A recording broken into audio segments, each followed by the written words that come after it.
Questions tonight about what happened in a South Boston apartment where 4 children were allegedly found yelling for help. First responders were called to the building on Old Colony Avenue for a report of a man not breathing.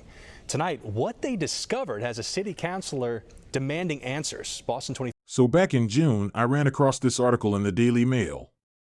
The title of the article read, "For kids aged between 5 and 10 taken into care after being found at a drag party with a dead trans woman's body on the floor and drugs and sex toys scattered throughout Horrid home." Quite a mouthful, but from the title alone, I was hooked and had so many questions.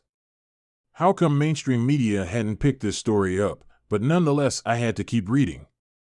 So apparently on Saturday, June 17th at 11 a.m., Boston Emergency Services were alerted to an apartment where an unidentified woman's body was found. According to reports, they found 6 adults who appeared to be men dressed as women inside the residence.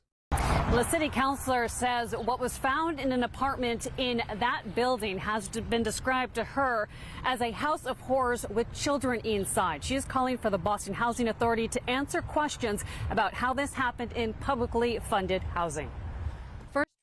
The adults were uncooperative, and when asked if there were any children in the home, they denied that anyone else was in the residence. Due to the circumstances, the police decided to check the rest of the apartment, and when they did, they stumbled upon a heartbreaking sight. According to City Councilor Aaron Murphy, the men who they had first encountered upon entering the apartment, whom she described as partygoers, attempted to stop a responding firefighter from finding the kids. And then one of the firefighters said that they heard a cry for help, that there were 4 children in the back room, and I'm hearing that the adults in the apartment were not wanting first responders to go back when they heard kids crying out for help, so that's very disturbing to me. 2 men who were wearing wigs were found hiding 4 children who were huddled together in a cramped back room. They were surrounded by horrid conditions, so much that the authorities began to feel sick from the stench that had polluted the air. The firefighter said it was a really disturbing sight and that the children just seemed scared. There was hoarding, stated City Councilor Aaron Murphy, a lot of uncleanliness in the apartment, lots of sex toys with drug paraphernalia all over the place. A lot of drug paraphernalia and sex toys all around. The children were immediately removed from the home and transferred into the care of Child Protective Services, where medical professionals tended to their physical and mental conditions. At the time of this particular article, because there were several updates, authorities had not determined what the relationship was between the adults and the children who were found in the apartment. When it came to the woman who was found deceased in the apartment, authorities had not been able to identify her, other than to confirm that she was a black transgender woman. After further investigation, they stated that she had died from cardiac arrest, but there was no alcohol in her system, neither were there any drugs found in her results. According to the medical examiner, they were unsure what caused the cardiac arrest. In an interview with the Boston Herald, at-large City Councilor Michael Flaherty said it was a sickening situation and that he was informed by people at the scene that there were drugs, alcohol, sex toys all around the apartment, as well as a dead body on the floor. To hear from those that were there at the scene, describing what they saw and the actions of the adults that were in the room. City Councilor at Large Michael Flaherty says he spoke with the firefighters who responded to the Mary Ellen McCormick apartments and filed paperwork to make sure the state intervened with the children. According to their incident report, the apartment was in extreme unsanitary conditions. All adult parties were being uncooperative and denied having children in the apartment.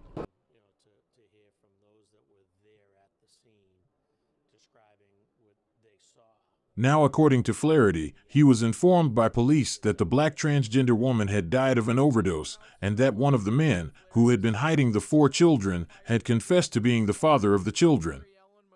Once this story began making headlines in Boston, neighbors began to come forward and express how traumatized they were by the events. One neighbor told NBC 10 that she could not get it out of her head.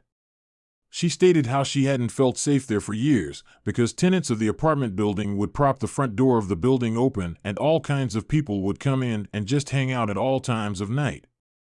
She further expressed that a bigger police presence was needed in the area, especially after such a tragic situation. Another neighbor, Millie Payout, told NBC that the victim was a friend of her neighbor's. She then stated that she was keeping the black transgender woman and her daughters in her prayers. This was an interesting statement considering one of the men had told the authorities that he was the father of the children. Police say the Massachusetts Department of Children and Families had been called out to the apartment before due to its condition, but they never stepped in. Counsel Ed Flynn said there was a need for oversight into BHA inspections and eviction practices, security efforts and developments, and protocols to ensure that children were safe in every Boston housing apartment. Boston City Council were expected to meet in a week to discuss the situation, and that's where things left off. Or so I thought. Once this began circulating, Boston police came forward and stated that the reports were exaggerated. They agreed that there was a body found and that there were 4 children on site. They also referred to the men in the apartment as the parents of the kids, 1 to each child, and that the men had taken them to a back room to shield them from the deceased body, not to hide them from the authorities. They also described the adults as being cooperative. They said that there weren't any sex toys or drug paraphernalia found. And the reports of DCF receiving reports of the conditions in the apartment. They stated they had no records on file. So it looks as though the fire department saw one thing while the police department saw another. After being called out for disputing reports from fire officials, Boston Mayor Michelle Wu came out and stated that there was no reason for anyone to doubt either fire or police accounts as it relates to the situation. Have not been reports directly from first responders about some of the information that's been floating out there. There have been some second and third hand accounts from those who are not at the scene. And I think this is an important reminder that it's important to have a grounding in the facts of what occurred and to let the proper authorities do the investigations and look into this. I understand that we will do whatever it takes to protect our children in this city, but that also means not fueling conspiracy theories. She stated, "I've seen the photos of the scene as part of the death investigation, and it's irresponsible to be fueling conspiracy theories at this moment when we are grieving a loss of life." Once again confirming that a dead body was found. She stated that the difference in the descriptions of the incident from the 2 agencies probably had more to do with their varying roles in the investigation. She also reassured the public that there was no need to question the integrity of either department and that she had believed that there had been additional rumors injected into this from other sources. Now, a woman named Kiera popped up out of nowhere and claimed to be the mother of 2 of the children found. She spoke with NBC 10 Boston and stated that she couldn't sleep, couldn't eat, and that she just wanted her kids back, which was an interesting statement considering that they believed the transgender woman who had been found was the mother of the 4 children. Anywho, she also stated that her children had saw several transgender people who were her friends, and 1 dead on the floor from cardiac arrest. Kiera told NBC 10 that the children were being kept away from the dead body, as the police said in their statement. She also said that she absolutely believes the Boston Fire Department was lying about the adults being uncooperative. So remember City Councilor Erin Murphy, she came back out and said that she had hoped that the mayor's office and all of the first responders had come together in an investigation to get the story straight.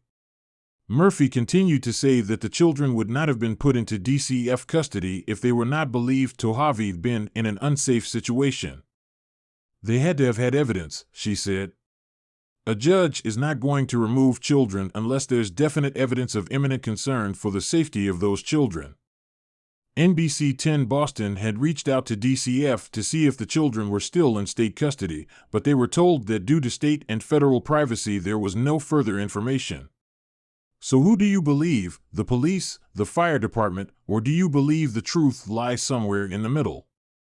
Who was the father of these children? Were there sex toys? How did the black transgender woman die? Tell me what you think in the comments, and if you've enjoyed this video, please like and subscribe for more inclusive true crime content.